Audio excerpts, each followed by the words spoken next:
Welcome back, everyone, to Pontus Fathom Hobbies. We're going to do something a little bit different today. We're going to show you a prototype game called OZEMA versus Zombies. It's the OZEMA Zombie Emergency Management Agency versus Zombies, nearest medium micro game number one.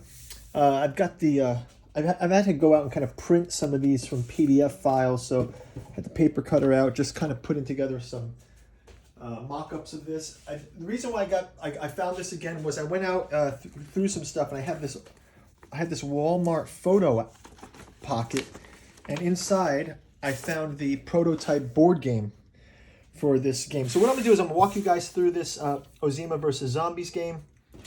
Talk about a little bit of the history in the first video. Sort of like the origins of the game, the setup of the game. It kind of came out of the concept. Came out of around 2009, 2010.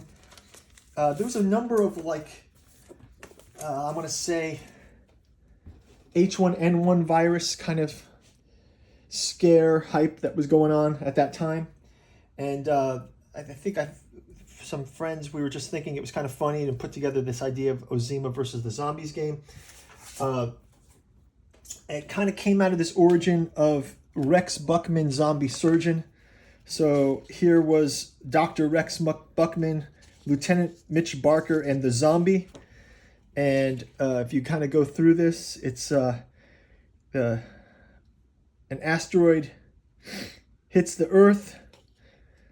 They investigate it. Birdman and Rex Buckman says that there's a CO2, an OC3 liquid, this orange liquid that makes people into zombies. So you got the appearance of the zombies. So Buckman and Mitch Barker, they're in the lab, and the zombie starts running amok. They open fire on the zombie, and this so some nonsense here. But yeah, so there's the Rex Buckman zombie surgeon comic that kind of was in this thing, and then that kind of led into this idea. There's also this idea of FEMA camps, right? So the zombies were being rounded up in camps. So I'll read the introduction to this game. It says, the government secret at OZEMA Camp 5. When OZEMA was first commissioned soon after the election, it was meant to be the extension of FEMA dealing with the H1N1 virus, but soon the bloated government used the propaganda of media to convince the masses that the OZEMA camps were needed to defend the population against the growing zombie threat. While the camps held only zombies, or people being converted into zombies, no one would ever know the truth. Investigative journalist Nils Rogers interviewed several OZEMA troopers outside OZEMA Camp 5 in Washington, D.C., but soon went missing. Lieutenant Mitch Barker of the State Patrol demanded that the OZEMA troopers put under state supervision, overseen by the president. Soon the zombie situation was out of control, and OZEMA Camp 5 was now filled to capacity. Zombies were hungering for human flesh inside the maximum security prison camp. The OZEMA troopers were spread thin from the rising zombie infestation. And now the OZEMA troopers at Camp 5 would face the hour of their greatest danger, as OZEMA Camp 5's infestation of zombies was no longer manageable. Even though fully funded by bailout money and stimulus packages, they were simply understaffed and inexperienced with the true nature of the zombie threat. They call in Rex Buckman, the zombie surgeon, to try to rehabilitate the zombies, but it was too late. The zombies were beginning to riot in Camp 5, and their hunger for human flesh drove them mad. Now these final zombies are marching out of Camp 5, lurching forward to feed on the human population of Washington, D.C. Can the zombies be stopped in time? So this is from 2010. So it says really basically the OZEMA Camp 5 has been the front line of the zombie emergency management effort since the zombie outbreak. The holding cells of the Camp 5 and containment area have been filled up with zombies since the OZEMA troopers were first delivered. Now the restless zombies craving human flesh and brains are rioting in their holding cells. It's up to the OZEMA troopers to stop all the zombies before they escape into the interstate highway and infect the population of Washington, D.C. Okay, so the basic rules are OZEMA versus Zombies. 1 or 2 player minigame where a small number of OZEMA troops must prevent the zombies from escaping Camp 5. The zombies have their own goal, trying to escape Camp 5 and feeding off the OZEMA troopers. How to win? OZEMA troop players win if they kill all the zombies, and the zombie players win if they escape Camp 5 and eliminate the OZEMA troopers. And also if they make it to DC, it's even an extra bonus. So they can make it to... So let's kind of go into some of the histories of the artifacts. The game is got some cards. I'll show you the cards. I just kind of printed them out quickly. So you got Bammo the Clown, Tonelli, OZEMA Troopers, Nils Rogers, Newsflash, The Zombie Bite, Escape from the Rex Buckman's Lab, OZEMA Attack, OZEMA Choppers Fire, Zombies Attack, Mitch Barker Baby, Zombies Are Slow, The Sledgehammer Hit by the OZEMA Troopers, Peep Tech Blends One Zombie. So you've got a number of cards that are rolled, and basically it's a combination of gameplay, cards, and dice rolls. So the other thing is, when setting up the game, putting together the prototype, I had found these cool, like, I got them on eBay at the time, just these cheap soldiers that kind of were knockoff guys. So we'll use these guys for the attacks. And there's another one. These are kind of cool looking. So that guy was aiming the rifle. This guy has got the rifle sort of here. Got a couple of guys with the kneeling pose, like army soldier style. They're kind of SWAT guys. I guess these are generic SWAT pieces. And then I got this bag of zombies. I picked up this bag of zombies. So there was two kinds of zombies in this bag of zombies. You had these little, they're different scale, but you've got this male zombie. And there was also a female zombie holding the head of a victim, like it's a head. I don't know if you guys can see that, but they're not painted. But yeah, I've got those. So those are the gameplay pieces.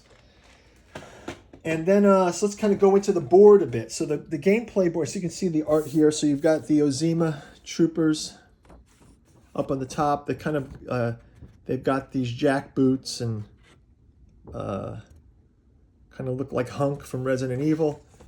And then you've got the zombies. I think this was lifted from the Dawn of the Dead. And I think this is Plants vs. Zombies font. So that was that. So then let's take a look at so this was just a photocopied, it's just a photo print, but I think it was clipped together with a hex pattern.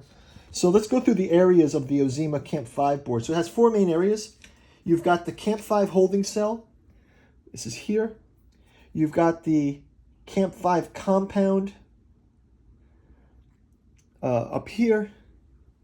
You've got the interstate highway leading to Washington, D.C. And then you've got some other areas. So let's kind of go into it. I'll use the rule book here the rule book has got like the gameplay areas in the various parts of the board. So we start out with the Camp 5 compound, which is this section here. So this is the Camp 5 compound. It says this is the OZEMA guard facility at Camp 5. The OZEMA player sets up the initial pieces in the top 5 hexes. So these are the hexes where the OZEMA troopers start out in. They're in the guard tower, basically. So you can see a zoom in here of the guard tower. Next up is the zombie holding cell. So down here, there's a zombie holding cell. You can see there's like a brick wall. So they can't go out this way into the board. They have to go this way. So it's sort of like a mini hex maze kind of thing. So that's where all the zombies start out. The zombie player or the initial zombie pieces are set up in these hexes here. Next area is the Camp 5 courtyard, which is this area. And this is actually where they have to move up. See, there's a wall piece here, and there's a Camp 5 wall here. So they can actually only enter the courtyard in these 3 hexes. So they have to kind of funnel up from they do the prison break. They funnel up here, and then meanwhile from the guard tower, the OZEMA troopers are firing. As they start to overflow, though, you can see there's a barbed wire fence. They're obviously going to get through and make it out into the highway, and this is where they can start marching toward DC, which we don't want them to do. And finally, there is the highway. It says the outside Camp 5 runs the interstate highway. If the OZEMA troopers cannot stop the zombies within Camp 5, the combat may spill out onto the interstate. If the zombies eliminate all the OZEMA troopers, they can march all the way to Washington, D.C. There is the alternate rule that allows a zombie's victory if any zombie occupies the D.C. highway sign at the south of the highway. So there's an alternate win condition that you can play the game where it's you don't have to just destroy all the OZEMA troopers. If you get one zombie into DC, then it's also a victory for the zombies. So that's the board. I'll kind of go into the situation cards in detail in the setup round, but I'll kind of leave them as a bit of surprise because when we do the gameplay. So the way I'll do this is I'll do the next video. You can come back in and I'll do a setup. We'll get the board set up. We'll review all the minis and take some shots of how the components look, and then we're going to jump into gameplay. So thanks for watching this, guys. It's something new to do. I know I've been telling you guys I'm going to do the Eldritch Horror custom mod. I'm trying to get myself back into it, and I want to produce that one. So think of this as the first step into getting into some custom games. You know, we did do a video recently of mini games like Viking Gods, so I am checking out some smaller games. You can go check out that video below. And as usual, if you want to support the channel, you can quickly go check out our bookstore below, Pontus Fathom Press. We've got the Killingworth Bogman, Carolina Tobacco Geist, and the National Necrosis. Book 1 and 2 of the Bogman Saga helps us support the channel, as do our Patreon. Maybe I will upload Rex Buckman, Zombie Surgeon, to the Patreon. You guys can go check this out if you want to do that. Maybe I'll do a one-off on Rex Buckman. I can do that as a separate one. Maybe I'll do it over on Pontus Fathom Press. Okay, guys, we'll see you in the next video. It's a setup, and we'll talk to you there. Thanks for watching. Bye-bye.